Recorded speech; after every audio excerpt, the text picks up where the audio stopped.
Welcome parents to the 2020-2021 back to school night. My name is Mr. Bradley and I am your son or daughter's US 1 history teacher. I just want to walk you through what you can expect your son and daughter to learn this year and the expectations that I have for them in the upcoming year as well. So I'm going to share my screen with you and you can follow along right here. First thing is my email address. Anytime you want to contact me, I would recommend emailing me, ebradley@mhrd.org.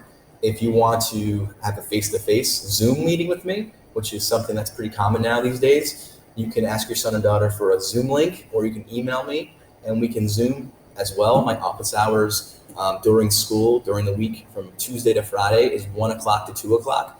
And if you also want to have a Zoom meeting with me at 4 o'clock or 6 o'clock and I'm available, we can do that as well. But I would recommend emailing me first to get the ball rolling with that.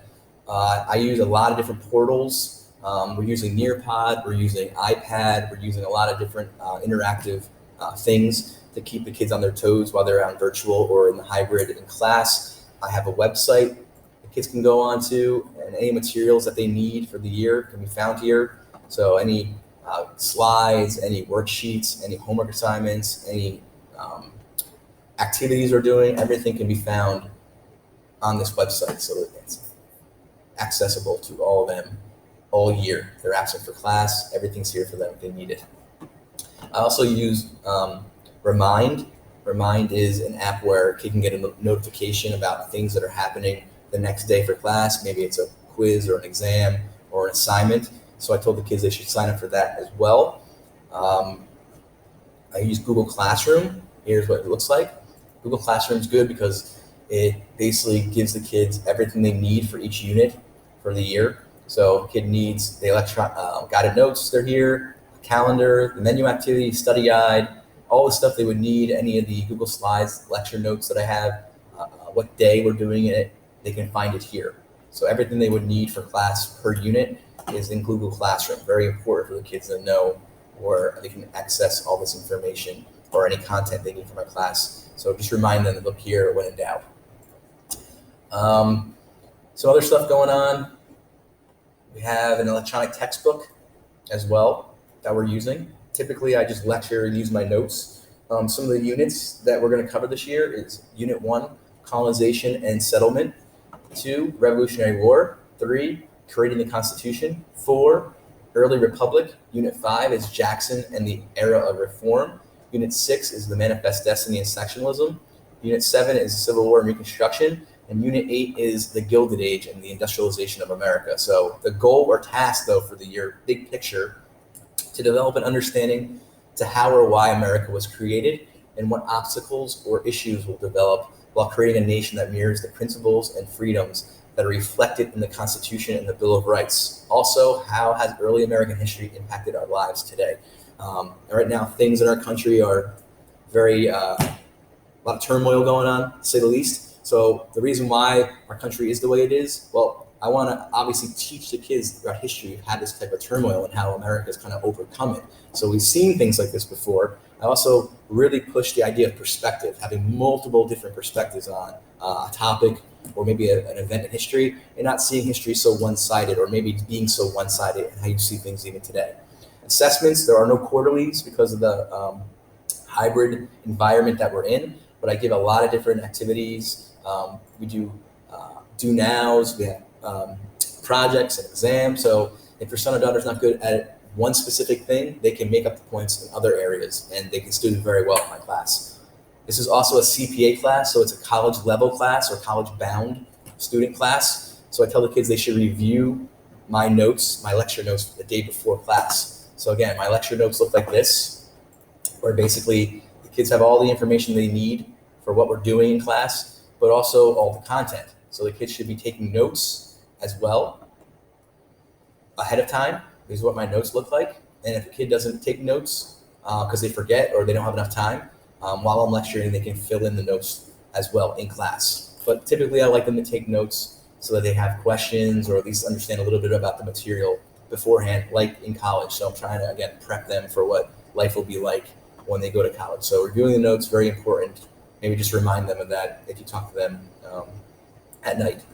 How they're going to be graded, again, formative assessments, summative assessments, things that obviously they've been assessed on before. So there will be basically one exam per unit. That's the biggest thing. And then they have these activities they'll be doing throughout the unit. And I'll show you that in a second.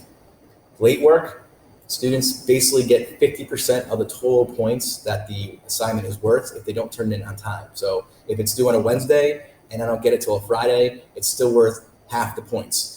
Now, they get a 0 only if they don't turn it in by the exam day. So if there's an exam and I still don't get any work from them, whatever 0 is in the book stays in the book. So they have until the exam day to turn in that work for partial credit. Any makeup assignments they need to make, or assessments they need to make, schedule a time and a day with me. So they can email me. Expectations, either in the classroom or at home. It's the same, okay? I take attendance. Kids have been pretty good with getting here on time. Their cameras must be on and their microphones must be muted when they enter into the Zoom conference. This is one that students aren't doing as well as they should be. Students should be in a common area, which means a desk, kitchen table, a dining room table. They should not be in their room with the lights off, laying in bed in their pajamas. I still have students that are doing this. So if you, the parents, can help me and maybe remind them if they're at home to get out of bed before 7:30 and have their lights on and kind of be ready to go by 7:25, that would help us teachers a lot, because I still see a lot of kids kind of just laying around during my classes, and it's not really a professional or academic environment when that's happening. And the last thing is communication is key. I don't see what's on their screen. I don't know if they're working on things. I don't know if they're confused. A lot of kids aren't going to say that in front of the class. So any confusion, anything that's happening, frustration or anger even, they can vent to me. They can talk to me. They can Zoom me. They can email me. They have a lot of different ways to communicate with me. So if a student is not communicating these issues with me, I'm not going to know what's going on the other side of the computer. So just make sure that you're communicating with me, or your son and daughter is communicating with me. Google Classroom, like I said, I use Classroom a lot. So just make sure that you keep reminding them that anything that they need for my class is there. I also have I want to show you the calendar real quick too that I'm using. For every unit, there is a calendar which breaks down each day of my class, literally the date and what we're working on. Everything is linked in that they need for my class. So if I scroll down a little bit and get to some of the content, their guided notes, the lecture notes, the menu activity we're working on, what the next slides are that they should be prepping for the next class. Everything they need on a daily basis is here.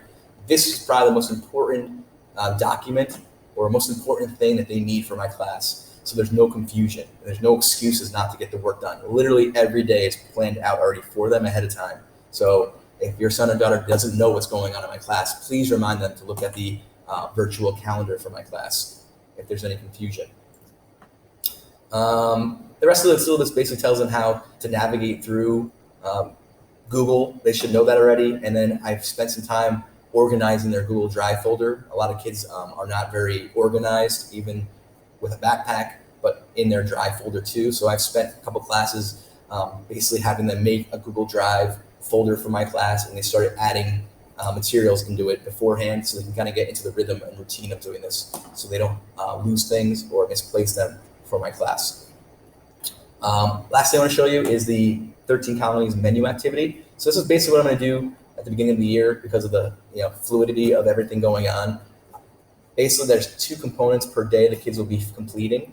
Typically, kids will finish one of them in class, and they'll have the other one to finish at home. So they won't have more than 10 to 20 minutes of homework at night to finish. When they are finished, though, they have to submit to Google Classroom to get credit. Now, some of the things they're going to look at are videos about a variety of different things. There's going to be documents they're going to have to look at too.